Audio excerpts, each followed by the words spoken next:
Je lis du livre d'Ésaïe chapitre 7, le verset 14 qui suit. C'est pourquoi le Seigneur lui-même vous donnera un signe.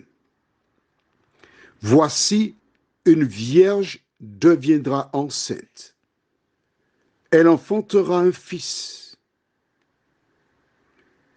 et elle lui donnera le nom d'Emmanuel. Prions.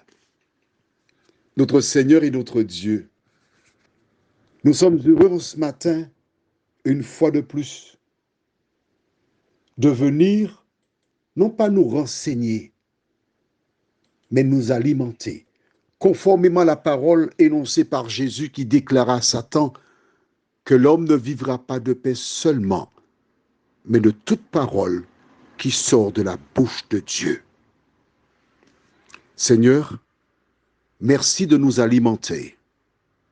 Merci de conserver ta parole dans notre esprit. Merci de nous aider à travers la lecture de la Bible, la prière, à nous fortifier, de telle sorte que nous soyons en mesure de résister aux attaques de l'ennemi, nous t'en prions, au nom de Jésus et pour ta gloire éternelle. Amen. Au livre d'Ésaïe, chapitre 7, verset 14, la Bible déclare: c'est pourquoi le Seigneur lui-même vous donnera un signe. Voici, une vierge deviendra enceinte. Elle enfantera un fils et elle lui donnera le nom d'Emmanuel. Lorsqu'Ésaïe fait cette déclaration, ce sont des personnes du peuple d'Israël qui l'entendent, qui savent qu'Exode 20 dit: tu ne commettras point d'adultère, tu ne dois pas avoir de rapport sexuel en dehors du mariage. C'est ça le plan de Dieu. Mais chaque fois que Dieu a un plan, le diable a lui aussi un plan. Et quel est le plan du diable? Aujourd'hui, faire l'éducation sexuelle des petits-enfants à l'école dès la maternelle.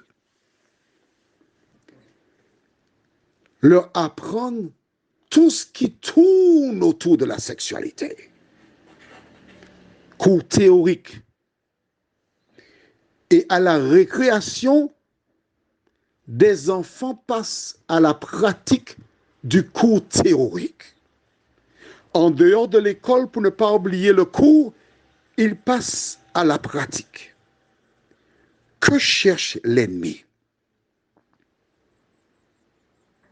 Inciter les gens à commencer très tôt des rapports sexuels. Et quand un petit garçon, une petite fille commence à 3, 4, 5, 6, 7, 8 ans, à l'âge de 15 ans,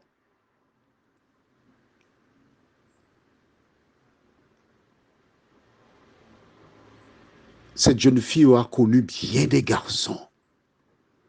Explique-moi, comment fera-t-elle, devenue adulte, pour être une femme fidèle à un seul homme? Explique-moi ça, parce que moi, je ne comprends pas. Du temps des enfants d'Israël,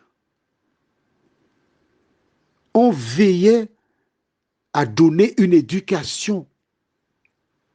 Et chaque fois qu'une mère mettait au monde une fille, elle espérait que ce sera elle qui portera le Messie qu'on appellera Emmanuel. C'est un rêve. Par le passé, lorsqu'une jeune fille était vierge, c'était une gloire, un honneur. Aujourd'hui, quand une fille est toujours vierge, les autres se moquent d'elle en disant: tu es une enfant, tu ne connais pas, tu ne sais pas faire.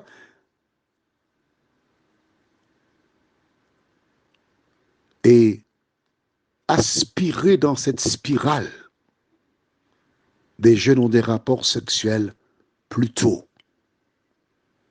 qui leur jouent des tours dans le temps.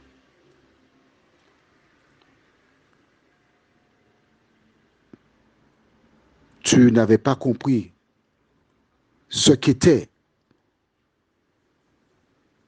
qu'être vierge.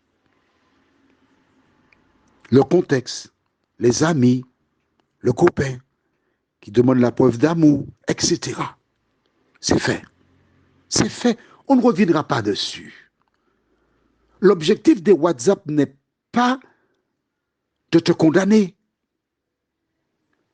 mais de te montrer l'idéal selon Dieu.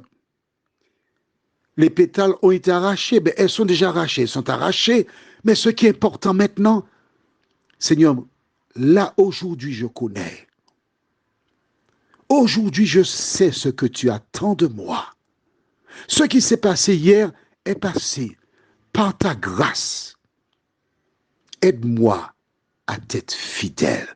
C'est tout ce que tu as à faire. C'est tout ce que tu as à faire. Pour des raisons X, d'accord, tu as voulu essayer, tu as entendu tant de choses. Le passé est passé. Il est dépassé. Ce qui est important pour toi, c'est le présent. Dieu a dit que celui qui naîtra s'appellera Emmanuel. Plus tard, lorsqu'on lit dans les évangiles, nous voyons que l'ange qui a été vers Marie lui donna un ordre. De la même manière que Dieu avait dit à Abraham d'appeler son fils Isaac, l'Éternel a dit à Marie de donner à celui qu'on appelle Jésus un prénom. Connais-tu le prénom? J'aimerais savoir si tu connais. Alors réfléchis. Est-ce que tu sais? Non? Prends ta Bible dans Matthieu chapitre 1er.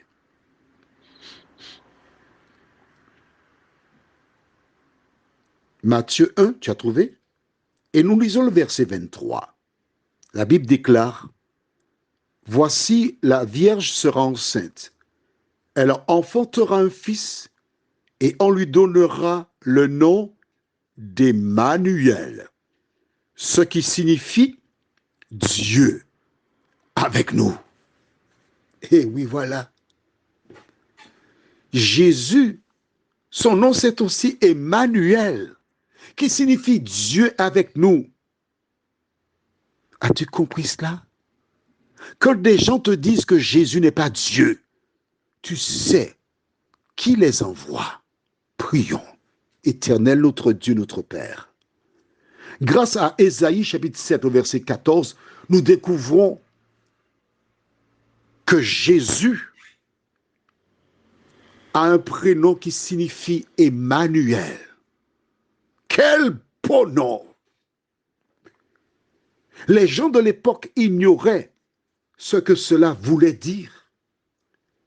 Mais Seigneur, nous avons vu dans Matthieu chapitre 1er au verset 23 que ce prénom Emmanuel veut dire Dieu avec nous. Alors que nous le verrons demain, que ton esprit nous aide à conserver cela dans nos cœurs, nous t'en prions. Au nom de Jésus et pour ta gloire éternelle. Amen. Je te souhaite une bonne journée sous le regard de Dieu.